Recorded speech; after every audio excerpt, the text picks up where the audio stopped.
The FNRad Snowboard Podcast is presented by Vans.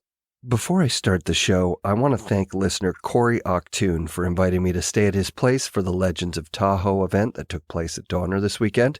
It was organized by Mike Chantry and included a hand-dug halfpipe, a slalom race course, lots of pre-90s boards, a concert with the Hatchet Brothers band Fortress, and legendary attendees including Todd Richards, Bass, Sean Palmer, Tom Burt, and Smoke and Jay, just to name a few.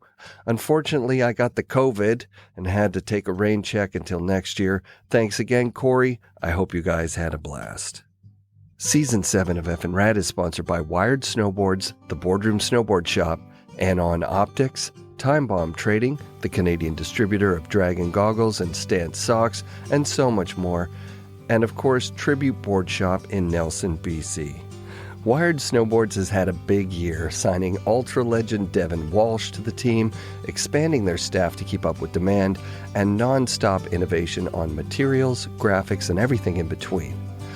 Personally, my favorite thing about Wired is their ability to build incredible custom boards for about the same price as many companies' stock boards. Owning a board with such a personal connection to the design and build process is such an amazing experience. I highly recommend doing it. Check out wiredsnowboards.com for more details about how you can design a one-of-a-kind board from a Canadian snowboarding company with deep roots in snowboarding's history. Jeff Davis is a Utah legend who still shreds more than many young snowboarders today. Jeff was on the Burton Pro team with Craig Kelly, Brushy, Duckboy, Jacoby, and Jason Ford in the heyday of yellow pants and 19-inch stances. He invented the Crippler, as many of you have heard in the Legends of Utah episode a couple of years back. I was stoked to sit down one-on-one with Jeff Davis, whose priceless board collection contains some one-of-a-kind boards I'd never seen anywhere else. Here's my interview with legend Jeff Davis. Freestyle BMX came around. That really was the first taste of learning how sponsorships works, and all of a sudden I'm getting paid to go do local events, demos, state fairs, and this, that, and the other. Rad. And I'm getting free bikes from Haro Bikes. I'm getting a little bit of money, and I'm, now I'm like 15, 16 years old. Yeah. Already kind of into skiing and snow. I've skied my whole life, and snowboarding has always been there. And, that's now 17, 18 years old. Snowboarding becomes the big thing, and we start going to contests, and we start getting looked at, and, Salty Peaks happens, and I get sponsored by GNU Snowboards, and then it's off to the races. It was insane. Right. You talked about, I guess, GNU was being sold out of Salty Peaks, so a rep would have came in and been like, hey, do you got anybody in the shop that's worth hooking up with? I think we went to, I forget if it was Wolf Creek or it was somewhere in Colorado for sure. And those whole Northwest crew, Mervyn crew, that we would call them now, was the GNU crew back then. Donnelly, Carter Turk, wow, all those guys, were coming down from the Northwest, and they're on these boards that are just unlike anything else we'd ever seen. Yeah, we're just like, oh my gosh, and they were, you could tell they were hand built, but just the way that they looked and the way that they rode, it was amazing. Yeah, and Dennis and Drew start Salty Peaks, and that was like, of course, you're going to have Burton and, the Sims. But we went heavy into GNU, and like the whole team, that's like when Salty Peak, we start, we're going to have a team because we got to go down to Donner Ski Ranch and beat the Go Skate team and all that kind of stuff. So we all rode GNUs, and they were the most gnarly, hard, those black boards with the green stripe anti-gravities were. Yeah. I don't even think I could ride one right now. Ironing boards. Just gnarly. But the concept, I saw one in real life. I saw a pink concept in real life, and I flexed it. And that board was that's a current board. Like, yes. You could put that out right now, and it would be, I'm sure they've reissued it. It was an awesome board for the time. I think that one, the one I'll show you later is with different sidewalls. It was before the capped. This one was really cool that I thought that it had a sticker top sheet too. It was like, no graphics, no sublimation, no nothing. It was just, and then they gave me another extra sticker which was like one of the coolest things ever. And so I saved all that stuff, of course. You know, that's awesome. I'm a snowboard hoarder. Yeah, that's great. On appropriate things, though. Yeah, totally. So how do you get bought away from GNU? Like, was GNU just giving you boards, and then Burton saw some potential there and was like, hey, well, no, GNU. Once I got sponsored by GNU, they actually started paying me money. I think it was when I qualified into, I believe it was the 87 Breckenridge World Championships. They put me on a Chaos, which I still have downstairs too. I think it's a 150, like super mini. But I was so, I didn't think that I qualified. I thought I did really good, and I was bummed up. And Donnie's like, dude, you should be in there. I'm just like, whatever. And I'm walking away, and all of a sudden they're like, Jeff Davis, you need to be at. And so I made the finals, which I didn't realize that I'd made the finals. And sick. So I made the finals at that Breckenridge World Champion, which was the biggest contest of the year. It was the Swatch World Championships. That was the big one. Burt Lamar, he had won it. Terry Kidd. I mean, it was just a massive event. And after that, I don't remember what I even placed, but I know I made the top 10 or top 16. And they put me on the GNU world team. And that's when, it was, again, like I said, it was off to the races. They were paying you money, like a couple $100 a month kind of thing, or? Oh yeah. Yeah. For probably, I think I was under 21, because I remember turning 21 in Mount Hood, Oregon, to be legally. And at that Breckenridge, you could drink when you were 18 or 19 in Colorado back then. Holy in those, shit. So we would, we were just, like, we could drink beers, getting and have wasted, fun, having such a good time, and at the snowboard contest. So anyway, I got to travel the world with GNU, which was really fun. I was pretty much the one guy on the world team with Susie Riggins, Gene Higgins, and Amy Howitt. And so, oh wow, my first time going to Europe, this is absolutely insane. That it was with those three girls, and then it was me on the GNU snowboard team, and then of all other people, Mike Rankwit was on GNS. So Mike Rankwit and I are on, we're the two guys and these three girls, and we're traveling Europe together. Wow. And I mean, I'll still never forget this with Rankwit. rap is starting to come out, but we're still really into Led Zeppelin and everything. And we were on this train, which was really cool. I think we were going from Munich to Austria. I don't know. We were going from Germany to Austria, something like that. But we were playing Houses of the Holy, Led Zeppelin, and just in this train and going through these, it was really epic. And I'll never forget that, because it was, it was a really good time, and to start my career off that way was, really cool. And Rankwit and I, we haven't talked to each other for years, but I know we have a special, friendship, because it was just so new and eye-opening, of like, oh my gosh, this is insane. And he was always so funny. He would always, the girls would have their own room, we'd have our room, of course, and he would go in there after the girls would always unpack their clothes and grab all their clothes and mix them up like a salad. So they just toss their clothes all around in just a huge heap. And just Rankwit was always the instigator. Love that guy forever. I just can't. Just hilarious. So many stories. That's dope. So what was the purpose of that European trip? To do the world tour? That was the World Cup. That was a world tour, World Cup. I think we went to the Alberg region of Austria, Lech Zurz. That was a big time in my life to go over there. How old were you? I was probably 19 or 20 years old. Yeah. Back then. Yeah. So, and traveling, getting a ticket to Europe and then getting on the trains. And did you have to pay for the stuff up front and they'd pay you back, or there was a company card or something? No, that was what was really cool, is they had a team manager that set everything up and had all the flights and accommodations all taken care of, which was helped a lot. That's really organized for early, back then, yes. For early snowboarding. Yes. Yeah, absolutely. That's rad. And I mean, how did you do? Who was the standout of that group? Because I know Rankwit never really did that well in contests. Probably Gene Higgins, or Amy Howitt. Yeah. I don't know how I fared. I mean, I was always kind of up in the top 10. Yeah. you know, it was tough back. You know, it's always tough. It's tough these days. Yeah. Oh, hell yeah. Yeah. So who were the big competitors back then? So you guys are doing alpine and freestyle events if there are any. Yeah, it was moguls sometimes, half pipe if they could make one, gates, you know, it was always an experiment, it seemed like. But I mean, there's Craig Kelly, Palmer, Terrier wasn't quite there yet. He was still young. Bert Lamar, some Europeans, Bertrand Deneville.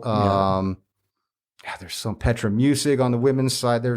You know, there was a lot of heavy hitters back then. That's an era. Yeah, that's an era. That is actually, you know, Jean Nerva and Peter Bauer. You know, I mean, you know, just there's so many good time. I'm sure there's a lot of good times in this era of snowboarding too. I'm partial to my era of the things that went down and you know, I was at Brighton the other day and riding up the lift, watching what the kids were doing made me feel so good to see that the same thing is still happening all these years later, that the freedom of expression, the freedom that snowboarding and now skiing too. I mean, skiing was a very kind of a rigid sport, but I can see that it's crossed over definitely into from snowboarding has given it a lot of influence. Yeah. But to see the kids just ride how they want to ride, they don't care. Yeah. And I'm so proud that I have a little part, I think, to do with that way back in the day of we need to ride rails, we need to make half pipes, we need to do all this stuff. You know, it's And to that's see that made my heart, you know, I was just like, wow, I'm so glad that this is still going on, you know. So you ride where it's good, I'm guessing then, right? Or have you switched from the Bird to Brighton for political reasons? Economical reasons. Economic reasons. What's happened with snowboards just gotten crazy expensive? It's the pandemic has done a lot of weird things. And so the last year I was out of a job and I couldn't commit to, $1,100 to go up to Snowboard. Like I just can't commit. I have a job. I can't, so I'm trying to be frugal and fiscally smart. So then I get a job at Specialized, which was great. They, paid good. I'm like, all right, I'll go to Woodward this year because I've missed all the good deals. Yeah. And it was actually really fun to go to Woodward last year. And, oh, hell yeah.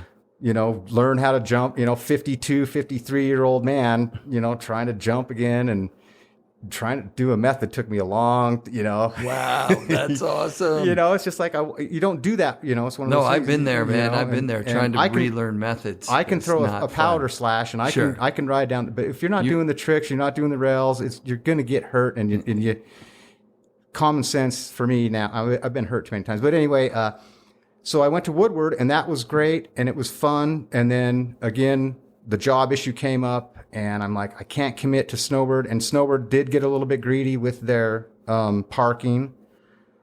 And the canyon is really, it's an issue right now. That's a whole nother story with what the transportation going up and down Big and Little Dude, Cottonwood there was Canyon. 6 people off the road today on the way up to Brighton. Oh, yeah. Between the way up and the way down, it was probably more like 8. Yep. There were people upside down in the ditch. Like it was serious. Yep. There was a rear end where somebody just like looked like full speed into the back of another car. It was nuts. It was nuts. But it was because it's Thursday, because tomorrow was supposed to be the powder day, and it must have snowed. I'm going to say 10 inches overnight, maybe 8 to 10 inches. It was. People were slow to get there. Like I was in line 10 minutes before they opened. And there was probably 50 people in front of me. That's it. Yep. So that's like a reasonable amount of people. Yep. I know at our home mountains for a POW day, oh my God, you got to be there 2 hours early. So this phenomenon's happened where because you have to be there 2 hours early and you're lining up for 2 hours, why wouldn't you just walk to the top? So people are just like, sneakily walking to the top and tracking it out before it even opens up. Yep. Like to get fresh tracks now, like I got to say, seeing the patrollers come down, those their beards totally caked, getting the best tracks. Yes. They took like the straight up best run. We had to do it. Yeah. But I don't fault them. They were very nice. I rode up with a ski patrol guy, and he said they were going to open the Snake Creek, yeah. Creek lift. So Huh. that'll open up some more good terrain. Some more terrain, and, absolutely. And I hear there's night skiing up there, but that road was chaos. And a lot of it is the road management. We're supposed to have snow tires. The thing I look at is when they say chains and snow tires, going up the canyon. Well, who's up at the top of the canyon checking the people coming down from Alta, Snowbird, Brighton, Solitude, that live up there? Right. That's always been a questionable thing, and there's never been a decent answer about that. But I chose Brighton this year really because I could get. I once again I'm working weekends, which I love. I'm psyched. So I got a weekday pass. Oh, those are great. And there's some blackout days, but that's Monday to Friday, all day, all night. That's why do I want to one. go on the busiest days of the weekend? They're blacking them out anyways. Yeah, no. Those are the best passes. Absolutely. If you can ride up there during the week, you're psyched. You're totally psyched.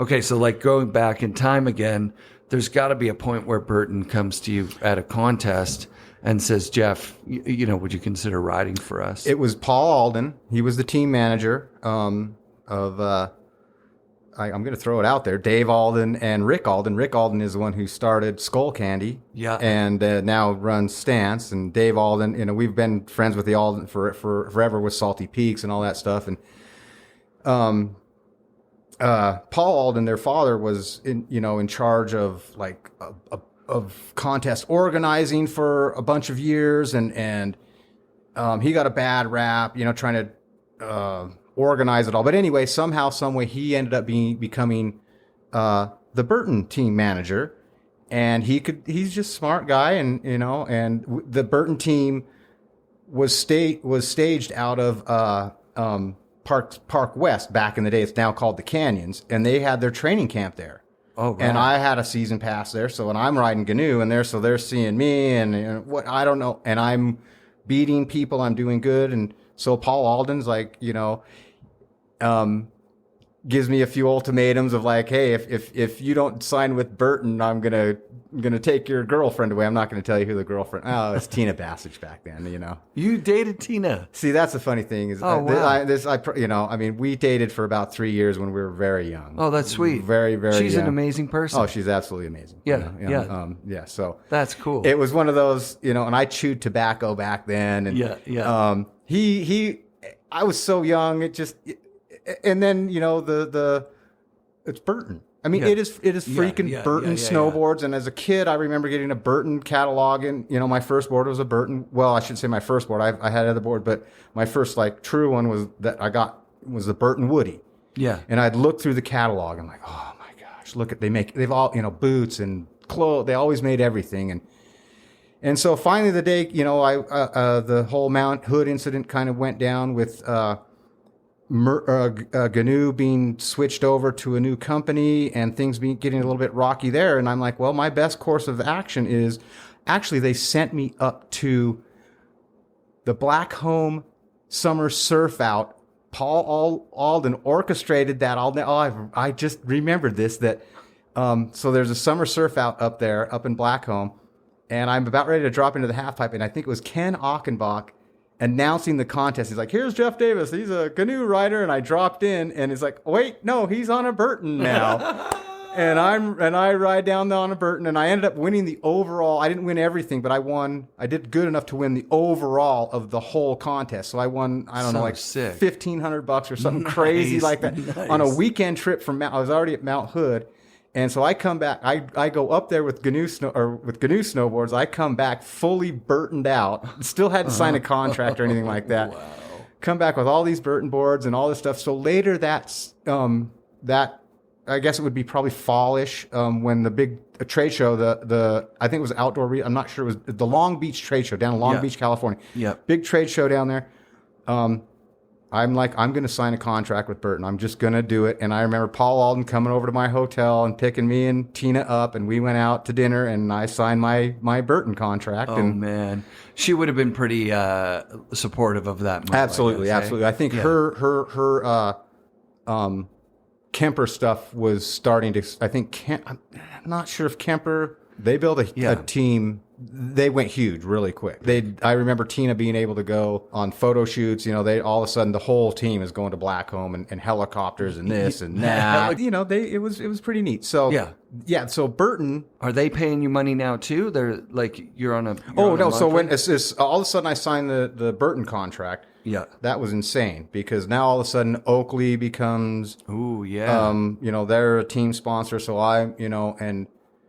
And then all of a sudden we get a new Cross M Jerry Masterpool. Right. And, at this time we're still all doing everything. There's only a few specialized, like Jeff Brushy was kind of more specialized. Yeah. He was, really pushing, like, I don't like the hard boots. Jimmy Scott never even put on so he was always, I'm a roller skater. I'm going to ride half pipe and that's it. I like the whole aspect of I just thought it was fun to just try it. And I thought and I know it made me a better snowboarder. Oh, of course. Even to this day. Yeah. I was just saying that the other day. I'm like, if I could mount my bindings that I ride now on one of my old A-Sims, I would love to ride this corduroy. That's all there is to ride right now. Right. So Burton was an amazing experience. So I remember, okay, I've signed the contract. What happens next? And whatever, a couple weeks later, like, all right, Jeff, we need to get you outfitted. We've sent you a couple of brochures or catalogs. Go through. What do you need?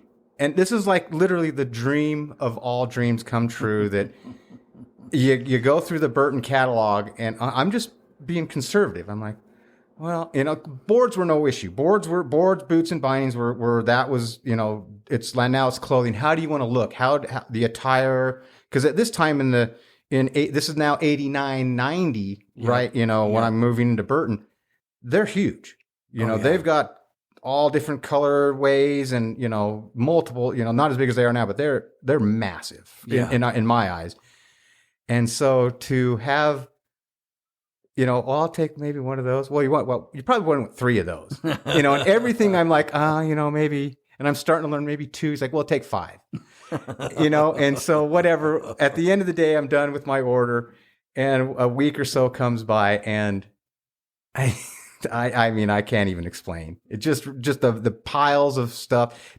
GNU was the same way. It was just boards and bindings. They didn't do some gloves and stuff like that. They were, we did a little bit of clothing, but Burton was a powerhouse, was an absolute powerhouse. It was unbelievable the amount of stuff that they would come through my door, just blowing my freaking mind. And they're paying me too. Just like, oh that's my nuts. God. That's awesome. So you're a young 20-something-year-old kid just flying. And that was the same thing with Burton, that they took care of everything. Nice. I remember one time going over to, I think it was Japan, and we had the top floor of a 747 for the Burton team. Oh, and then when we land, the intercom's like, Craig Kelly, there is an emergency phone call for you, Mr. Craig Kelly.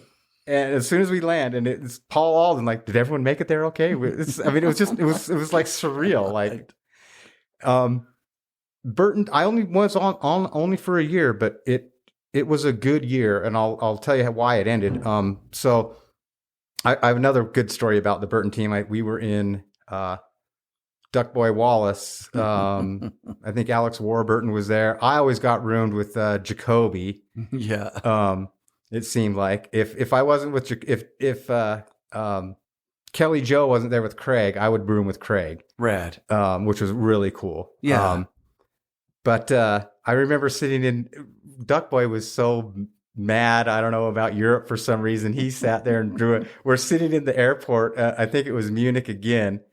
We're sitting in the airport, and he drives this giant American flag on his snowboard bag and says something like "never go back." I don't know what it was. It was just classic Duckboy. I mean, I remember driving up to Baker with Duckboy. He was so mad at his hard boots. He tied him on the back of his car. And he just bounced around, driving up the road. The access road to Baker was a pretty fun one too. Oh, that's awesome, man. It was the Baker Bank Slalom, I think it was. Sweet. And we were just, what's the little town down there? Not Glacier, the little town. Glacier, tiny. Little tiny one. Because Burton had the money to get us hotels and stuff. And so Duck Boy lived in what part of Idaho? The Panhandle, Sandpoint or something like that. Yeah. So he would probably drive. We roomed together. But I just remember he was so mad at those hard boots. Like, I'm so glad I don't have to wear these things ever again. And he'd clank all the way up the road. Oh my God, that's awesome. So the ending of my Burton. So that year, Super Bowl Sunday, it was the Vision Shootout in the Snow contest at Squaw Valley. Halfpipe, I don't know if they were moguls. I know there's halfpipe and there was gates for sure. There was GS and slalom. Of course, I'm a halfpipe specialist. Try to be anyway. I do my first run and I do my signature trick, the Crippler. And back then they had a law or a rule that said you had to place your hand on the top of the half pipe before your board broke the plane of the vertical part of the half pipe. And I did my trick and the judges, nope, he's DQ'd. I'm like, man, and I'm feeling pretty good. And all of a sudden Andy Coughlin and Paul Alden, the team manager, was like, nope, we're going to dispute this. $20. It costs $20 to file a complaint. Yeah. They go back and people had it on film. Dan Donnelly, I think, qualified first, had a kick-ass run. I remember that for some reason because he did a badass hand plant. Nice. But so Andy Coughlin, the dog, and Paul Alden go fight my protest. And I win the protest. So I get to take another run and I end up winning the contest. Oh, and that's the first time I believe that Craig Kelly had ever been beat in a contest in a half pipe in 4 years. Holy shit. And that was like massive. It was Super Bowl Sunday. I remember I'm just walking around, like coming back home or whatever. And Jake Burton comes up to me and he's like, Jeff, you won. I'm like, what? It's like, you won the contest. You won the half pipe contest. We got to go. You got an interview. You got all that. I'm like, oh my God. And I didn't even have my board with my Salty Peak stickers on it or anything like that. So I used Jason Ford's board. And I think their team back east was the Boarding House or something like that. But it was like I needed a Burton board to show that I forgot who was in the Super Bowl, but yeah, I'd beat Craig. So anyway, I beat Craig and that was kind of like the end of the, whatever. So I'm up at summer camp that summer. Now I'm full on Burton. This is the next summer. Still at the Carroll snowboard camp. And I'm down at the laundromat in Hood River because I got into windsurfing, total wind junkie. And, I'm Hood River right there, Mount Hood, why not? And I'm down at the local laundromat doing my laundry. And this guy comes up to me. He's like, how'd you get those Burton stickers on your sailboard?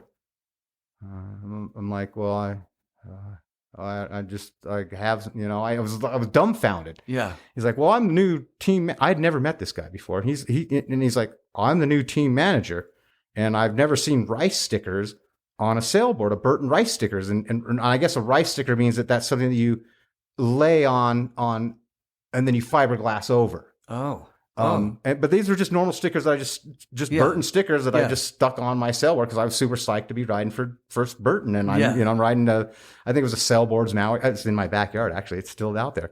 Nice. And so I meet him and he's like, well, I'm like, I'm Jeff, I ride for Burton Snowboards. Oh, I'm the new, I can't remember this guy's name for the life of me because he maybe not have lasted very long, but so later on down the road, the negotiations come in. My contract's ending up, and now I have to talk to this guy on. Hey, remember me? Exact guy, the same guy. You remember me? We talked at Mount Hood, and he's like, "Well, Jeff, you're no Craig Kelly." And I'm like, "Well, I know I'm not Craig Kelly. I'm Jeff Davis. I just beat Craig Kelly. I was, and they didn't want to up my money or anything like that. They were just like, well, we're just going to let you sit right here, and we'll see how your results play out this year, and we'll kind of go from there. New corporate guy, new." And I remember when we went to Jake Burton's house a year before, after the U.S. Open, is like Paul Alden, before Paul was the team's like, for some reason, Jeff, Jake really likes you, man. I don't know, he really likes you. And that's always stuck in my heart, which is really cool. And that's what kind of burned me is that this guy comes in and says all that stuff. And, it's just like, all right. I don't want to do this, but here's Ken Kelly over here from Nitro because Drew, Salty Peaks. This is nothing backstabbing or anything behind the back, but they wanted me too. They're like, wow, a local guy here. Salty Peaks is heavily involved in our, and all of a sudden I'm like, dude, this Burton thing's just all of a sudden gone really sour. And then here's Nitro like, well, let's put together a package for you, Jeff. Rad. And now I'm like 23, 24 years old, a little bit seasoned, kind of, figured out I'm worth something. Yeah. This is still before anybody had any managers or, agents or anything. And Right. they didn't need any of that, Yeah. There wasn't any money in snow, there wasn't much anyway. So, I just, all of a sudden they're like, hey man, we've got a package for you. And it ended up being great. Yeah. I mean, I was super psyched, and it I don't know where I would have went with Burton. I wish they would have had more faith in me. I would, but then again, I'm psyched to where I was with Nitro, but then Nitro kind of dropped me like a hot rock too after my injury. So, you weigh the scales and they come out even, I guess in a way. I cannot complain or bitch about anything because it was such a rad time in my life. Right. I mean, it was just so. And now, again, like I said about Brighton the other day, and to throw some reels back in my head of like, those kids are funny, but we did some funny. We started that. We started that. Yeah. Yeah. And I feel pretty good that it's, not trying to get anybody hurt, but we're having fun. Yeah. I mean, and it's just good natured fun, and it is. I'm just glad that, I have no complaints. Yeah, of course. When you, for the most part. Yeah. When you get on Nitro, do they already have the pyro, or do you help design that thing? Because your board on there is a pro model. Mine was a Pyro LE limited edition. Yeah, So yes, yeah. they did have the Pyro before. Yeah. Yes, it was the Pyro. Mine was the Pyro LE, which was really cool. That I got to sit It down. was a cap board, wasn't it? No, that was the second year. That was the second year. The first Okay. year was just a traditional board, but it was everything was foam cord. Yeah. I just pleaded with them. You've got to make it wood core. You Sweet. have to make it wood You core. knew that at the time. Absolutely. Like you felt that just from breaking foam core Well, all boards or those something? earlier GNUs, all those right. black and greens were all foam cores, and cores, those things right. would just Yeah, you could snap them. they would just crumble. So you went in and demanded a wood core board for the LE. yes, You're yes. like, you know what? Just do one with wood core. Put my name on it. You got a badass and product. we're going to do graphics. So it was really neat to sit down and with Mike Dawson. I'm going to throw him out there because he was a great guy. And Quinn Sandvold mentioned him too. Cool. Yeah, he was. Mike Dawson's a great designer, really cool guy. To sit down with him and just go back and forth was really neat at that such a young age. I Yeah. could only imagine like skateboarders and snowboard. Like it was a really neat experience. You know? That would be so fun.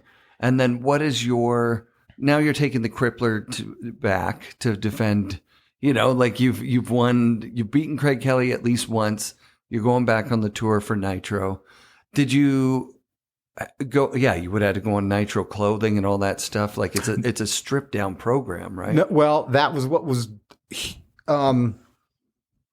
really kind of cool and kind of scary because, like we talked about before, with the early GNU, everything was taken care of with travel and accommodations. Burton travel and accommodations were taken. All of a sudden, I deliberately kind of learned my lesson. Like I want to take control of my own destiny. Yeah, and I don't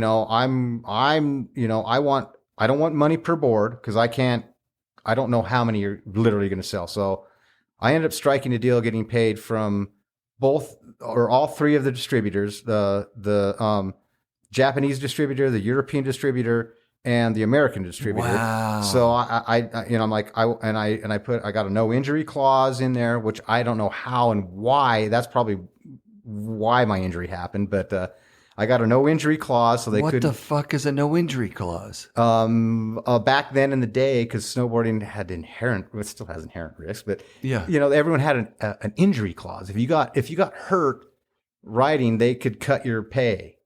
Oh my. And then that's you're insane. you're 20-year-old, 23-year-old, whatever. I think I was 24, 25 when my injury happened. And it was nothing related. Well, it was related to snowboarding because I was driving to a snowboard event. But so I crafted a pretty cool contract. And at one point it was figured that I was probably one of the top 3 highest paid snowboarders at that time. You know, I mean, this was before Sean Palmer even had a signature model. I mean, I think it was Craig Kelly had a legitimate one. I had a legitimate one.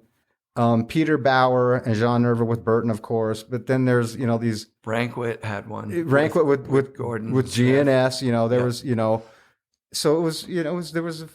And then that was after that. I mean, the floodgates opened for signature models. Oh, right. But at that time, it was absolutely genuine, legit. And I did a good, you know, I pat myself on the back for making that negotiation happen. And then, of course, a year and a half into my contract, into a 3-year contract, I get, you know, hit head on going to the last contest of the year on April Fool's Day, going to Bend, Oregon, and my femur and hip get shattered. So, oh man, you know, I'm 24, 25 years old. And so I bounced back pretty quick. What I thought for that, you know, type of injury back then, I think I bounced back pretty quick. Nitro, I mean, back then it was still just so contest driven. The video only parts were kind of starting to emerge, and you still couldn't quite just be a video guy. You know, you still had to pay. You had to, you know, this is, you know, no Instagram, no internet. This isn't even before internet. You know? I mean, exactly. This is insane. So, yeah. They had to just ride me out for the next year and a half. And I came back as strong as I could and did the best that I could. And then there was just no negotiation after that. It was just kind of just, all right, you know. To me, it felt like I was a horse at the Kentucky Derby that broke its leg, and they took me out to the pasture and just shot me. Oh, fuck. You know, so yeah, I was a little butthurt for a while. Yeah, I don't blame you. But I still had a lot of other things going. I got into judging, which was really cool, and I'm glad that I did that to help really educate. And I know I did that. I know for a fact that I helped educate the judges on what you need to look for. You know, the people who were running the snowboard industry weren't the people who were snowboarding at a high level. So there was a divide between, say, the judges. Like sometimes they would just gather like local ski patrol, somebody who worked for the mountain, the guy who drove the cat to get the snow going. You know what I mean? Or they were the contest. You know, was the Burton U.S. Open? It was all Burton employees that were, you know, or something like that. Right. You know. So like having a legit competitive snowboarder as a judge. And I think Fulton got injured kind of around the same time. Was Jeff Fulton a judge when you were a judge? I think I've judged with Jeff 1 or 2 times for sure. Yeah. So like that's probably a direct result of the backlash against the terrible judging. I kind of felt it was my duty because nobody else was like stepping up, and you know, it was, you know, it was bittersweet though. It was bittersweet to have to tell your friend, dude, you wrecked. You sucked. I'm sorry, man. I mean, it was the reality of like, I had to be true, and I had to, you know, like this stuff shouldn't happen. It goes on the merits of your riding, not on who you are or what board you ride, or, you know, it's at the time and the place of what you've done right there in front of my face, you know, judging. And now I'm a huge critic, like watching Red Bull Rampage and how it's judged. And it's definitely, this year was one of the better ones that I've seen with their monitors that they use, and they get to watch playbacks, which we never had the luxury of back in the early days. So it was instantaneous. If the judging, if you didn't have a score up on the board within a minute or two, the crowd's freaking out, and they're you know, they're concocting something, and you know, it was never any of that. It was always, the banner was probably me, like, they sat down. Yeah, sure, you can take an airplane off in the air and fly around. It looks great. But if you can't land it, what's it worth? Right. If everyone dies on the landing, it doesn't mean anything. So that was kind of the way I kind of looked at it, like, you know, and again, even to this day, to me, less is more. Mm-hmm. And I always took in, yeah, you've got a lot of tricks in your bag, but when you're at contest mode, you should probably not try your hardest trick. You should probably do your next hardest trick that you can do best, Yeah, man. So. Yeah, well, that's good that it brought some integrity to it. But this injury, did Nitro exercise this injury clause? No, there's nothing they could do. Oh. No, there's nothing. They had to. So I was out for 6 months. Wait, so was the injury clause good for you? Yes. Oh, yeah. okay. The injury clause was good because Holy they shit, couldn't. I thought it was the other way around. No, I thought no. it was like, if you get injured, you're off the team. No, We're well, that's cutting your back shit. then. It would Yeah. back then. Yeah. If there was most companies had an injury clause, like if you got injured, we're going to cut your pay. Yeah. And I got that taken out. I'm like, you got it taken I got that out. injury clause taken Good out. for you, yeah, man. And that's what I said. Like, was probably a bad omen because a year and a half later is when my halfway into my 3-year contract, I get in a car wreck. Yeah. So the next year and a half, well, they still paid me, but it just never felt the same. It was, like I said, I felt like I was just a wounded animal back. I ain't good for nothing. And then now you look at any other athlete, which is great that, all the companies support them. Like they'll let them take 6, 8, whatever months off. I'm sure there's still, maybe there is an injury clause. I don't know, Sure. but these guys are probably paid way more than I ever even thought of. Well, the Red Bull guys have a rehab center for all their extreme sport. I haven't said extreme sports in so long, but for all their athletes. Action sports, extreme athletes. sports. They're action sports athletes. All their athletes, right? Like to be, my son's friend wanted to be a Red Bull athlete. That's what his goal was.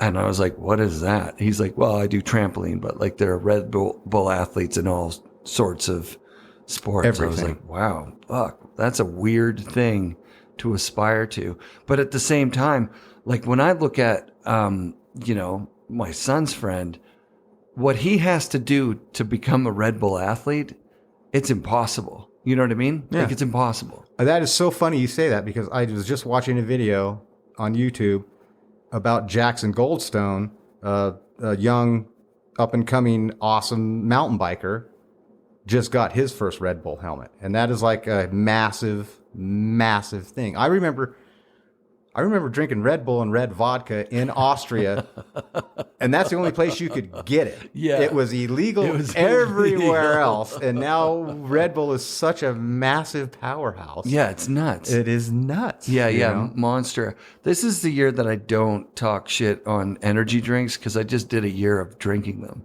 Like I just, I got hooked on them.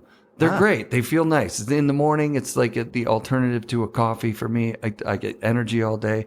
I get actually crazy energy. Like it's too much. But I if they're supporting snowboarding, which they are, like they're giving those checks.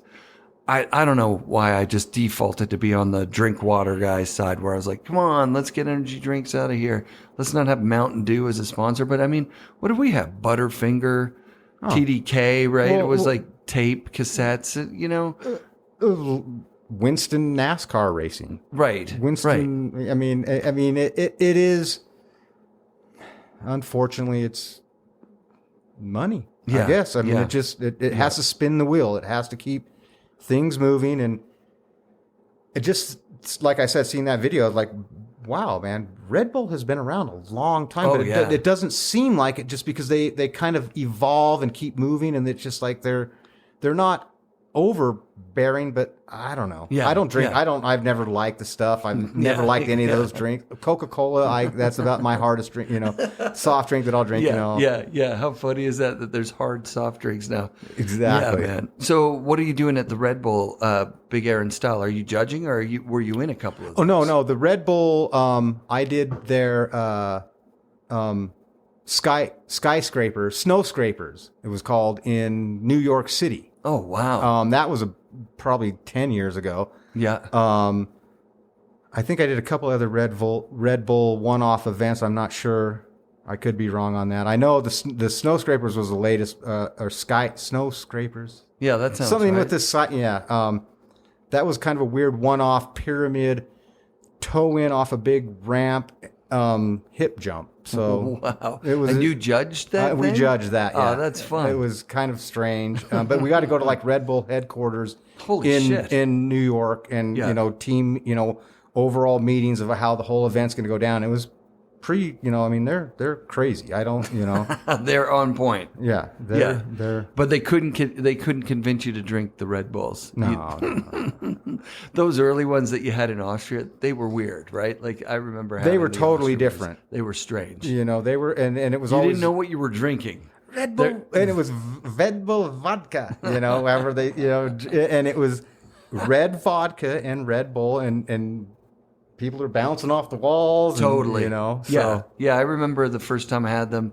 Rep came in and he brought us the Austrian ones. Okay. Weird writing on them. Yep. And I had two, and I should not have had one. I had two, and I had heart palpitations or something. And still to this day, I can smell. I can smell when somebody cracks open a Red Bull. I can just. It's like totally oh. medicinal or something. Yeah.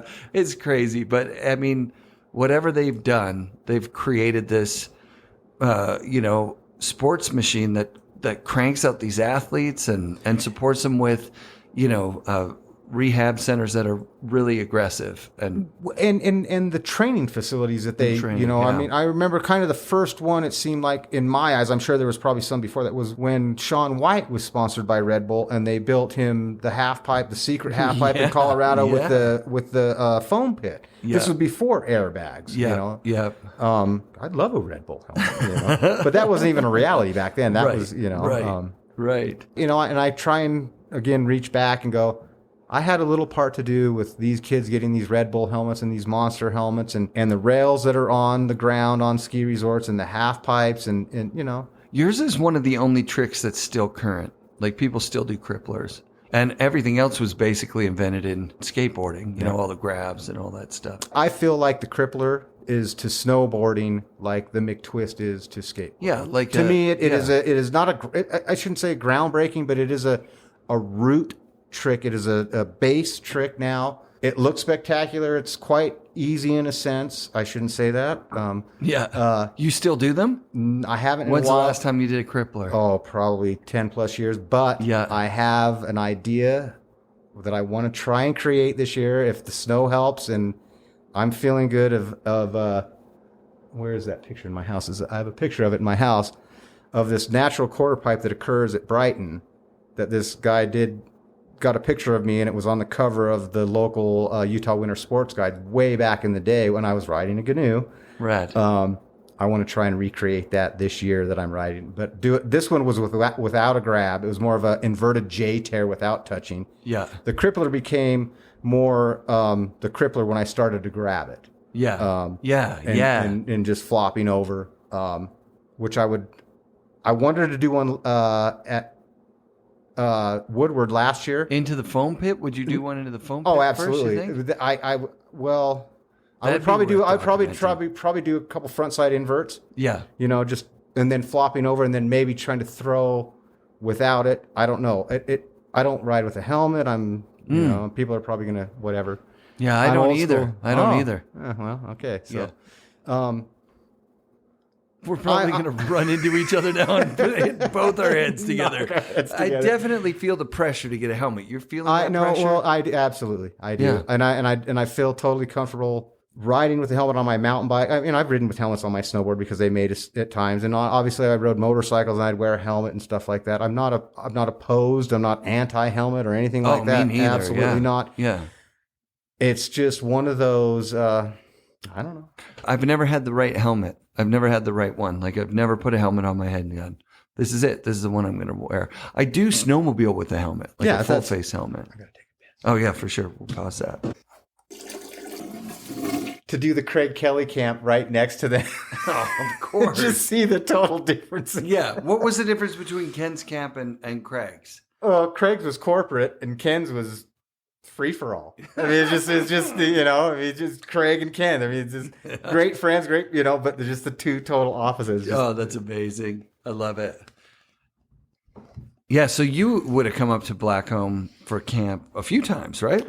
I came up a bunch. I really loved. I remember Kelly Jo after I broke my leg. She's like, "You have to come up here. We'll snowmobile you up every day." She wanted me to because I was the head coach for the Kelly camp. For a couple years, And who were the other coaches that were there at that time? I think Alec Warburton, Terry would be a guest coach. I think Fulton had some capacity. Sweet. You know, there was I gotta forget all those guys. Yeah. Well, Mike Estes, because Mike Estes and I would usually drive up from Mount Hood. He would be at, he would be at, not High Cascade, because High Cascade wasn't even there yet. He was at the first guys camp. USSTC, and I was at Mount Hood Snowboard. You got your... It's because I talk to people about this stuff all the time. Yeah, it's because I talk to people. Like, I mean, I went to Wendell's, and I remember we had a snowball fight with High Cascade was there at that time, and that was really fun. It's such a good vibe. Summer camp is so good. It's just so fun. I really want to go back up there now and see like the tow ropes and the airbags and all that stuff. I remember though, after Mount Hood went away, I became the on-hill manager for High Cascade. Holy shit. And Brian Harper and Matt Jewett were the guys for Wendell's. Oh, no way. And I remember I would always get up a little bit earlier and get all my stuff set up. And Harper's like, damn it, Davis, you're already set. All our banners are all up, all lining up. And everyone's coming up ready to go. And, yeah. Well, it was back and forth, right? Like absolutely. Wendell's and Cascades would battle it out for who was like a better camp, getting more coverage, offering more exciting things for people to ride, because the pros would come in and guest coach at, say, Wendell's. But if the ship was better at High Cascade, they had to go ride that and try and get shots. Right? That's just the way it was. It was a full-on... poaching coaches, right? Absolutely. And man. That was kind of the cool part about it. You know, I remember when the first pipe dragon came up there. I mean, I was in the forefront, you know.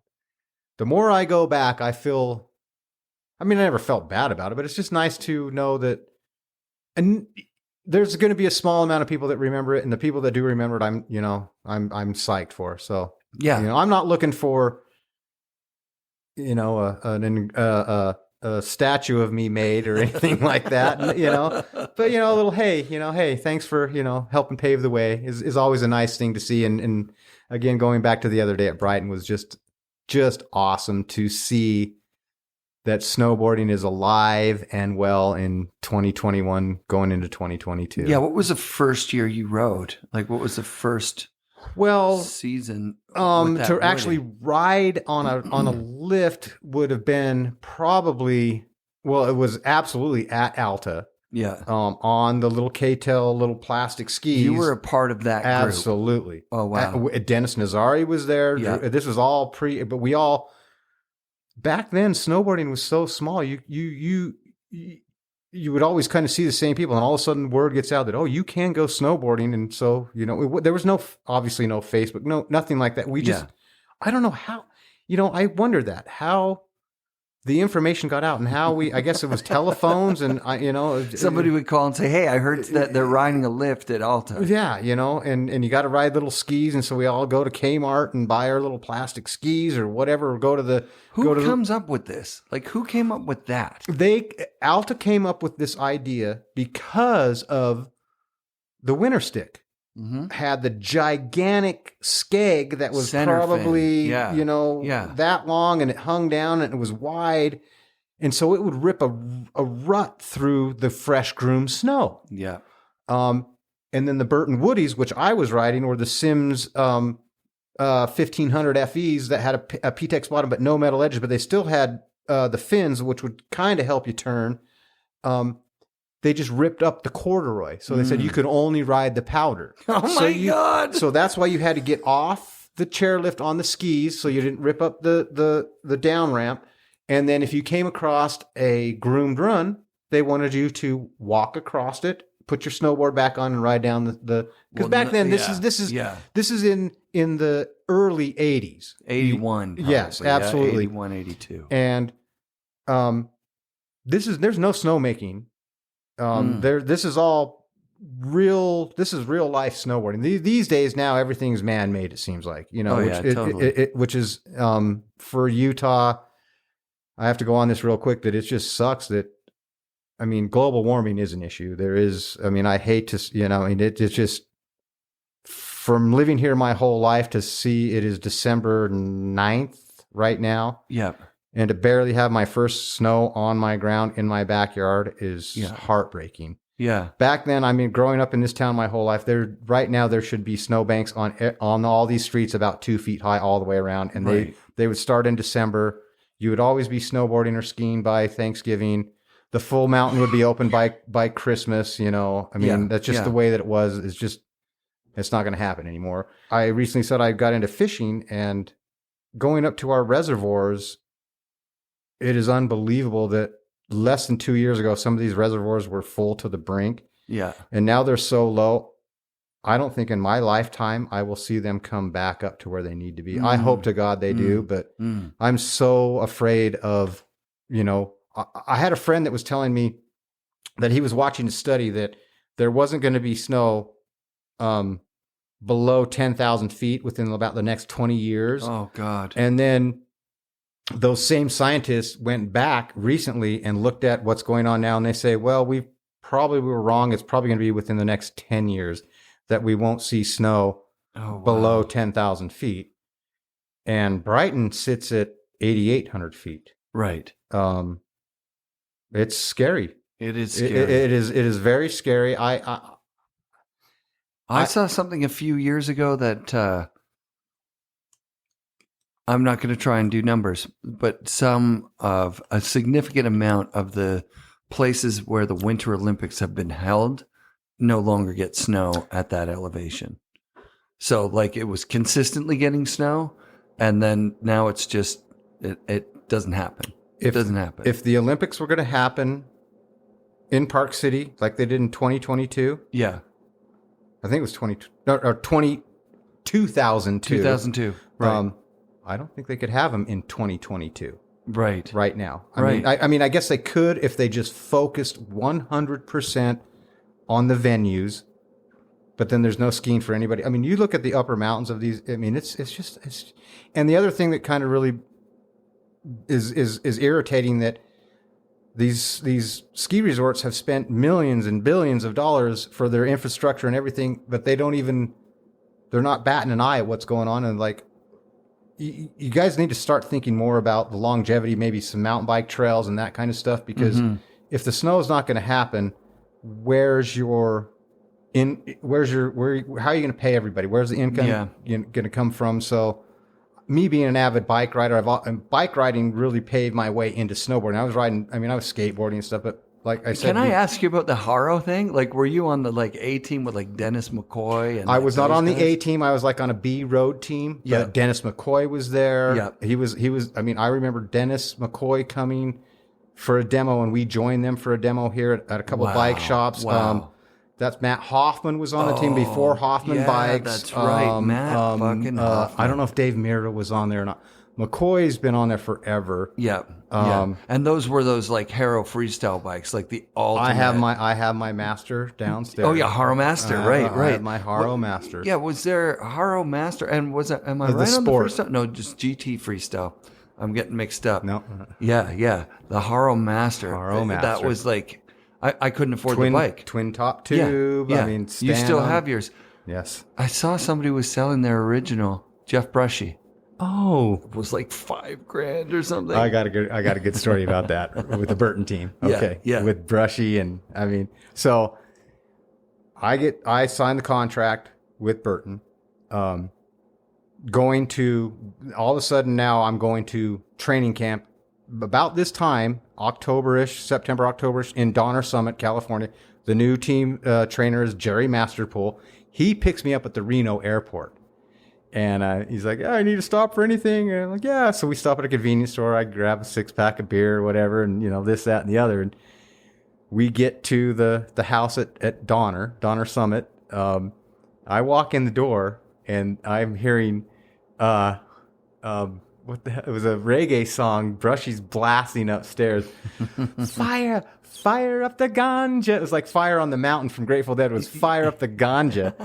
And so I'm listening to this, and then all of a sudden, you know, Paul Alden is telling us the rules of the house. There'll be no drinking. There'll be no smoking. There'll be no... And I'm like, oh my God, I've got a 6-pack of beer in my bag.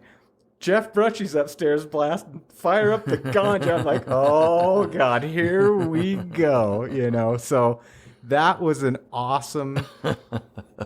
absolute awesome time in my life to room with all those guys, Brushy, Craig, Alex. Craig was pretty straight and narrow. Hey, he didn't smoke weed until he was older, I don't think, from what I understand. I'm going to say no comment on that. No, Craig, I have so much respect for Craig and the times we had together. I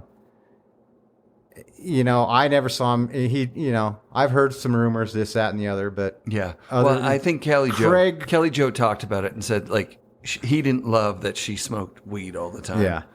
And Kelly Joe and I are great friends. Yeah. Craig and I were She's great, amazing. yeah. So, yeah. Shout out Kelly Joe. Hell yeah. Love you. You should go up to her place in Glacier before she sells it. I know. And I'm with Barrett. We were talking about the secret project. The secret project. Hopefully I can make it up if everything goes well to the LBS this year. Would be pretty sweet. Oh, dude, how fun would that be? Yeah, it would be awesome. Yeah.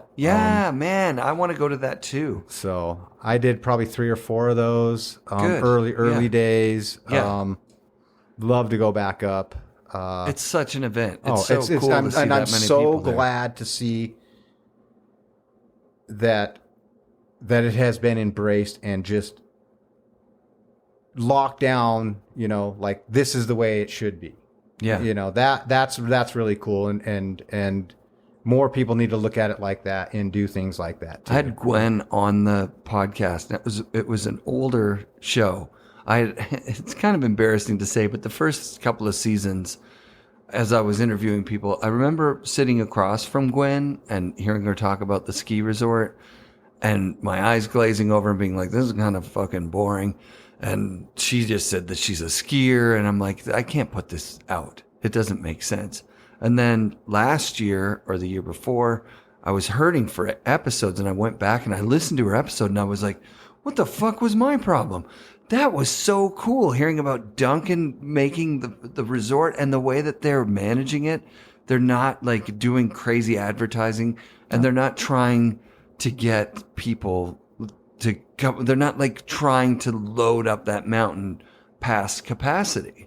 And it's been busy as hell the last few years, but they're not going to upgrade their lifts to make high speed quads so that more people come. They're going to just operate within their limits, I found that at first, I thought it was like, what is it? Because I'm coming from Salt Lake and I've got all these mountains within 20 minutes. I mean, just, Yeah. And then you go, Baker's awesome. I mean, don't get me wrong. Baker is no messing around. Yeah. It is some badass shit. Yeah. But I thought it was like, when I first went up there, they were only open on the weekends. Yeah. I mean, they were like, it was like Friday through Monday it was just something limited. I'm like, what the hell? And a bunch of double chairs with no bars. Just, I look back on it now and I was so fortunate to be able, like the photo shoot that I was telling, to be able to go up there on my GNU days and the Howitts running the place and to be able, nobody there. Yeah. We had the whole mountain to ourselves. We could do anything we wanted. Yeah. I look at it now going, I was kind of a little jackass, a little smart ass back then. And wow, I was really lucky to have Baker my own way, my own terms, and do whatever. Hey, we want to go over there, Duncan. Okay. Yeah. Oh, wow. We want to go over here. Okay. Top to bottom untracked on Baker is just, there's no other resort like it. There really isn't. KT22, I guess it's called the Palisades now. Changed the name of Squaw Valley. Squaw Valley, yeah. I think it's... It used to be KT22, that face right there. KT22 is still called KT22. Okay. It's Squaw Valley. They've changed the name because squaw is not a rad word. Oh. Yeah. So they're being forward thinking on that one. And so, but the KT22 chairlift is, Baker, KT22... You're kind of tossing one for the other. You could go to either or. Yep. And on a really good day, oh geez, I don't know what I would pick. If I didn't have to, if it was the same drive, the same amount of effort, and the same amount of people, you could have it to yourself. Oh, that's that. I don't know where I'd go either. They're amazing. They're amazing resorts, both of them. Unfortunately, now to get the goods, you got to spend a lot of money and go on a helicopter. It seems like. Well, I've got a sled, and I did spend a lot of money on it. Yeah. I miss that. I was talking to somebody the other day, and I wasn't. I mean, I was motorcycling and jet skiing. I just never. I mean, I'm not afraid of the backcountry, and I was always getting flown in helicopters to go back there. That was the, like, why do I need I'm going to take my motorcycle here. And if I'm going to go snowboarding, I'm either go in a helicopter or I'm going to go on a chairlift. I don't. Right. But I get it now. It's sick. It's really, really good. Utah in like maybe Big Cottonwood's probably a little easier, but I think I don't even think you can take snowmobiles up there, maybe on the backside. I don't know. I'm a rookie. I don't know I'm not even a rookie. I don't even know anything about it. Yeah. I mean, but it has definitely opened up. I mean, I think it's so rad to see the guys push their snowmobile off the cornice, and then they're like, I mean, that's pretty cool. You know? There's some ghost laps in I Whistler. could see myself getting into that. Well, the nice thing is too, now with sleds, like old sleds are fairly current. Like I've got a 2014 or a 2013 and it's still, it works. The geometry of it works totally. So you'll start seeing after COVID, like when COVID hit, everybody wanted sleds. So there was no used ones anywhere. But once you've gone up for a day or two, you'll be like, holy shit. In some ways it's better than Heli. Just in that as you're driving up, it's kind of like boot packing up what you're going to come down, as opposed to like flying over and then getting on and then going, wait a minute. And then the guides go check it out. And then like, no, stay in the Heli, you're going to fly to another zone. That's the other thing is that you've got guides, right? Like, so, I mean, for safety, having guides is awesome. Yeah. For freedom, having guides really sucks. Like, is how many times are you in a heli, you drop off and you look at a run and you go, okay, I'm going to go down here, hit that thing and hit that and then cut across. And the guy's like, no, you're not. You're going over here. Yeah. On this, and stay close to my tracks, actually. You're going on this 25-degree slope. Yeah. And you're staying within my tracks. You're not going to the left of where I go. I'm setting your boundary right here and you don't go over there. Yeah. I've had that a lot, actually. But it's fastest and it is the most fun you cannot complain about fucking Heli. Heli is amazing. No, Heli's my first Heli trip was in Wasatch Powderbirds just after my friend Drew got in the famous helicopter wreck at Wiggly Powder 8s. I mean, my friend Drew, that was Evan Feen was Evan there. Feen, Patty Patron. It was a heavy thing. Heavy day. And we're riding for Nitro. We're going to do, this is the new Nitro team. We've just assembled all these people. We're going on our helicopter trip. And this is maybe, I don't know, less than 6 months or something after Drew had been in. And I'm more scared. He's just calm as a freaking cucumber. And I remember rotating up from the helipad at Snowboard and then busting over the ridge over Superior. And I'm just like, oh my God. And I look over at Drew and he's just like, and you can see, and it's in the video. My eyes probably just go, massive because I've never seen anything like this. Drew's an old veteran. I mean, he gets in a helicopter wreck and then they have to fly him out in a helicopter. That's nuts. That same freaking day. I mean, oh my God. Yeah. That is a nuts story. That was, and then from then on, it was a helicopter frenzy for a couple years here in Utah and a couple other places, I was so fortunate to. It's hard not to get jaded, though. Hey. Oh yeah. Like go back to a lift line and it's already tracked out, as opposed to like you get dropped off in a heli. It's like you're not even going to see tracks. Mm-hmm. That's their job. And that's compounded now that my mom and I were lucky enough to win the lottery draw for what's called the Wave, a very highly publicized hiking spot in southern Utah. Nevada, or I think it's Arizona, actually Arizona. It's called the Wave. And only 20 people per day could go to see it. And we just went to Zion National Park, walked through there, saw everything we wanted to see in Zion. We're like, well, let's just go down and throw in our daily lottery and see if we can make it. We win one of the spots of the 20 for the people to go in the next day to the Wave. And that spoiled me because they take us into an interview and like, well, you're going to be spoiled now. You're one of 20 people that are to go in here once a day to see this amazing feature of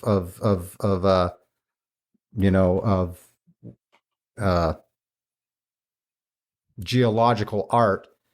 And my mom and I get to go there for about 45 minutes all on our own before anybody gets there. And we start walking out and, there's, 18 other people coming in because we're the 19th and 20th. Yeah. So that did ruin a lot of it too. It's just like the freedom, you go anywhere. And so patience now is such a virtue. And I'm trying so hard to, lift lines, and COVID was awesome. Yeah. I shouldn't, I'm not, COVID wasn't, it was, in a way, it was, I like my personal space. I don't want somebody breathing down my neck when I'm standing in the grocery line. I don't, that was the cool thing. I don't want to say anything cool about COVID. It's a horrible thing. Yeah. But it kind of, to me, it brought back manners to everybody of like, let's give people personal space. Let's, let's respect everybody's, area. Yeah, man. So I got you. That was a small little sidetrack of I don't even know where the hell that went, but we're having a good time. Oh, Jeff, it's so good to see you again, man. Yeah, right from when you opened the door, I'm like, this guy, this is great. I think Nazari asked me, how the hell do you know Jeff Davis? And I was like, well, first of all, that was the greatest story. That's the coolest story ever. That was just that fun was with so, Benny. That was so awesome. You came out and we had stolen your board. We moved it. And you guys saw me. You guys watched me. Benny's like, there's Jeff, right? I can almost I didn't even know what happened, but I can almost see. What he said was, there's Jeff's board. That's Jeff Davis's board. I'm like, the Jeff Davis? Like Nitro Jeff Davis? He's like, yeah. And he goes, hey, I'm going to hide it on him. I was like, do you know him? Like, could we ride with him? He's like, yeah, totally know him. Let's go ride with him. First, we'll hide his board. And then when he comes out, you watch what happens. Watch what happens. You came out and you just instantly like went, whoa, like looking in every direction. Like, holy shit. That was a prized possession. It's a very nice board. It's a swallowtail, and it's like the Nitro squash. Yeah. Like a pretty big board, 170, 180. No, it's a 159. 159. Okay. And you were dressed all stylish, all black. I was like, it was a good day. Yeah, it was a nice day. It was an awesome day. And then we rode all day, or rode for 5 more laps or something. It was so much fun. We hiked the ridge, did we not? I think we did go to Baldy. Yeah, we went up, I think we did the Baldy Ridge, and then that night, well, you had all your buds, and they're not coming by tonight. Gave me a little, yeah. Thank God, that was out of control. No, that was fun. That was a good. Fun. And I'm surprised that I'm really happy about the content. I was a failure. Yeah, I was a failure that night. I thought that night to get to see the history that really didn't know. I knew, but I didn't know. My friends were so pivotal, totally in the split boarding. Yeah, I know these guys were doing that, but I'm off, doing this and doing that, and they're like, we screw ski resorts. We're going in the, we're gonna. And that's where we all started. We all started in the backcountry because we couldn't go to the ski resort. So I've had all my time. I've hiked tons of stuff. I've done all that. Split boarding, to me is relatively new, but it's definitely old to a lot of my friends. But it was really neat for that first podcast that you did. That was awesome to see what came out of that. Like, oh wow, yeah. What's great about it too is that I realized how the history of snowboarding is not Jake and Tom. It just isn't. There's so many pockets of places where really thriving scene started. And I just on this trip, I noticed or found out about the Colorado scene. Colorado was so central. Oh, Steve Link with Summit Snowboards and all. I mean, Jeff Grell. I mean, my God. I don't know if Jeff was from Colorado. He may have been, but I mean, he was a huge influence. I mean, there's so many people. Yeah, so much going on in Colorado, so much going on in Utah, so much going on in Canada, in eastern United States, in New England. There's all stuff going on, and the West Coast and the Northwest. Like, there were these pockets of enthusiasts that would get together at those TDK World Pros or at the Breckenridge Worlds. TDK. How'd you do at that one? Did you do all right at that one? You would have been on Burton at that time. That one, I think I got 7th. I think I got 7th. I have a good couple fulls. I was on Burton. Yeah, I remember man. TDK. Yeah. I think Palmer won that might have been the one it was that a Palmer fluke really because he did one big air. Yeah. That's back when judging was really, if you were in Colorado, I mean, it was just biased wherever you went, but yeah. it was, hey. So Palmer beats Craig, then there's probably Jacoby, Duck Boy, you're up in there. There's a handful of like Burt legends. Lamar came up out of nowhere. The skateboarding guy that he was a skateboarding guy, and then he was the hairdresser and came and just dominated. That is nuts. For a couple of years and started his own company, just like, totally. Damn it, Burt, what the hell? Yeah. And Burt was he was actually a really good guy. That's dope. I was always respected him as a skateboarder, and then it was like kind of like a little like, who are you coming into my sport? You know? But then he actually knew how to ride a snowboard, and he's like, all right. Yeah. You're. Then he designed a bunch of wacky stuff. Yeah. A bunch of wacky stuff, exactly. And then he got Rankwit and Sean Johnson and Jimmy Scott and Don Zabo on the team, and those boards were sick. Well, and then they did the look, with Steve Graham, Sione. Right. That whole deal was huge. Yeah, that was fun too. Yeah, and then Steve does his own thing with reality, and Graham. Steve Graham and Dave Sione goes into filming, which is insane. Cinema Sione. Oh my God, Dave Sione is. Dave and Steve, they were, adversary. They were the competition. Back then. But then once you meet the guys and you hang out with them, and they're not scary. And that's what's so cool. And like, I mean, I have so many. Dave. I don't have a bunch of stories with Steve. But with Dave Sione at summer camp, I have a few really good stories about that. I hope that, I don't know how that's happening. I hope there is still the kinship. There is rivalry, but there is also, we rivaled each other. I remember at Blackcomb one time, Palmer, I'm taking a piss and I see Palmer. I mean, he's trying to be sly. Yeah. And he sees me walking to the bathroom as he's walking out, I'm walking in, and I drop my backpack down, and there's a mirror right there, and I can see him try and take my backpack and try and, just try and mess with me. Yeah. And I turn around, I'm like, what?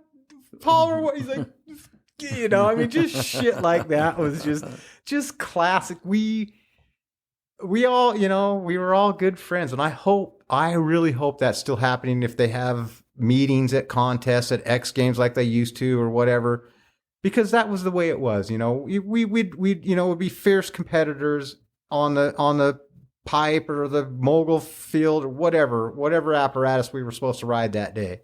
Because they would always create it. It was always something new. But that was what was cool, that we all, at the end of the day, because they would always have to throw a big party, and that's how I met Tina Bassich. Was they would come, we'd go to Colorado, we'd go to California, they'd come to Utah, we'd have these little snowboard contests all around, and we'd all see, it was just a handful of people.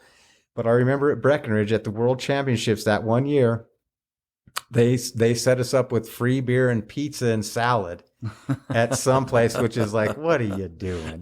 What are you doing? And she walked up to me and she's like, and I couldn't get a salad, and she's like, do you want a salad? And I'm like, whoa, and that's, so that was another fun. I mean, she's a big sweetie, hey? Oh, she really is. Everyone loved Tina. Yeah. I mean, and they still do, and they should, because Yeah. she's an amazing, ripping snowboarder, Yeah, Shannon Dunn was an incredible Shannon Dunn. ripper in the pipe. I mean, there's so many. Cersei Wallace. Yeah. So many women. Yeah. I haven't had any girls on the show yet this year, which is bad. I got to find some to get on here. It's not that I'm biased, or maybe it is that I'm biased. I hope it's not, but I think the time will come when it'll come apparent. Who knows? Yeah. I don't think you're biased. No, last year I intentionally brought a lot more women onto the show, and it's fun. It's a whole other aspect of snowboarding that's growing really quickly right now, and they're getting really good, really fast. It's super engaging to watch, and it brings a different energy to the culture. Oh, right from the beginning with the boarding for breast cancer, for example. How cool is that? I am. I don't have any words to say. I'm so happy to see that snowboarding has opened up. I mean, it's become a global. I don't even. I mean, it's just seen that we are worthy. We have, we're normal people. We like to have fun. Yeah. And we can do good for, it's just always been like skateboarding looked horrible and you could never make a living on this. And as you were told back in those days, now these days, finally skateboarding, snowboarding, surfing has pushed forward. To me, it seems to the point that it is legitimate. It is not something that your parents will go, you can't make a living at that. Right. It is, they will push you. They will help you, Yeah. do it, which is to me feels good. Yeah. Yeah. Which it should have. And yes, I always wish that I could be 25 again, and make the money that the kids are making now. Sure. But then I walk it back and go, okay, I did good. I had fun. And I look at it again, once again, going back to just the other day at Brighton. And hell yes, snowboarding is alive and well. And I think and skateboarding too, thank God for Tony Hawk and Bucky Lassick and Bob Burnquist and guys like that have stuck around and really pushed it forward and kept skateboarding in from not dying. Skateboarding, snowboarding was lucky that the Olympics grabbed onto it. I'm really surprised that skateboarding let its reins down for Olympics, especially after what happened to snowboard competitions once the Olympics showed up. I agree with you there, but it is. I you know what, I'm starting to feel like. When I started this, guys like Keith Wallace, when I would talk to them, would say, I haven't talked to anyone about this in 20 years. And now more and more, that's rare. Like now more and more people are starting to recognize the history, to look back at the history and be like, this is where we came from. And these are some of the people that made it really happen. So there's been a number of projects in the last 20 years that are doing that.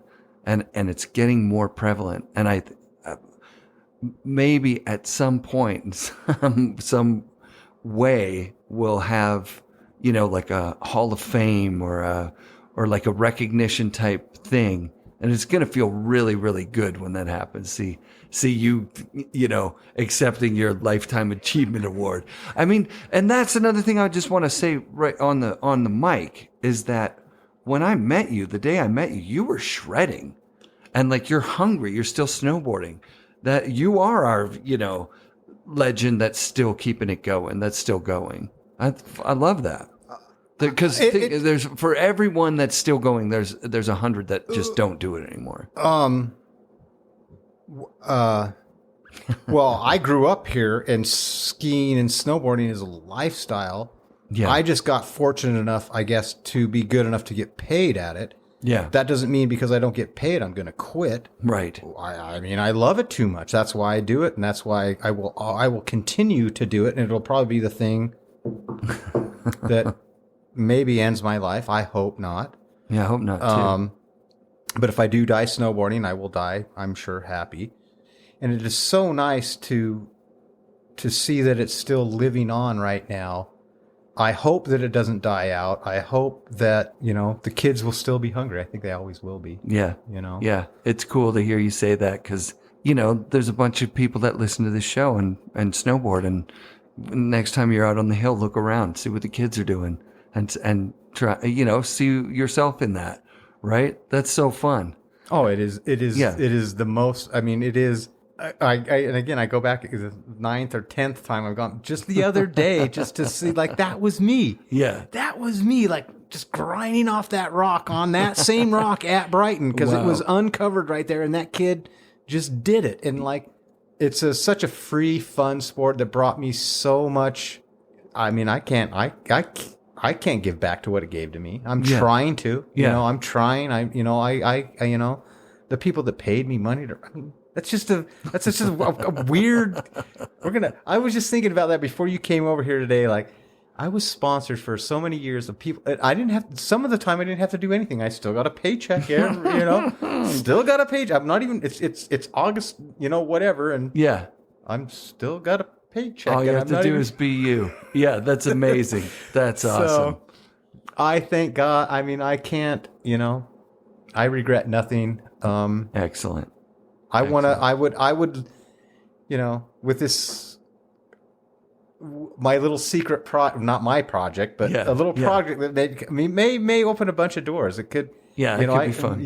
Like you're saying, a resurgence of a Nitro snowboard Jeff Davis model could be pretty good. Nitro. You could put that right out there, like as it was, and people would rip on it. I think that nothing has changed for me. I've continued to evolve, and riding, thanks to Benny Pellegrino, we'll throw him out. Getting on Nitro snowboards. I was a little bit in the past. I admit it. Buying junk snowboards off, because I just didn't want to pay $500 for a snowboard, and I didn't have a sponsor. Yeah, I was riding decent snowboards for that era. Yeah, and then when Benny got hooked up with Nitro.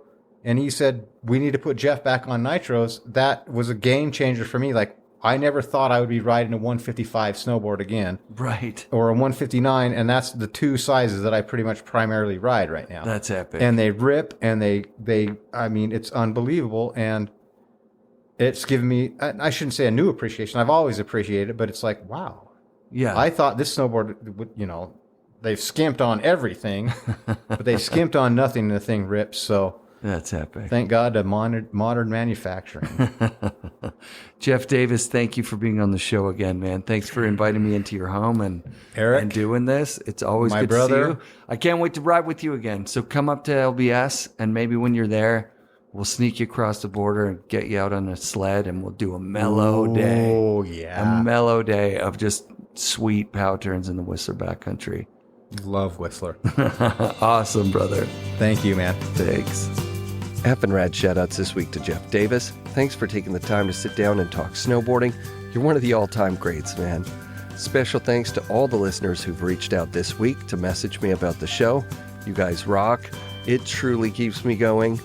Be sure to come back next week for another episode of the FNRad Snowboard Podcast, presented by Vans and brought to you by SIA Productions.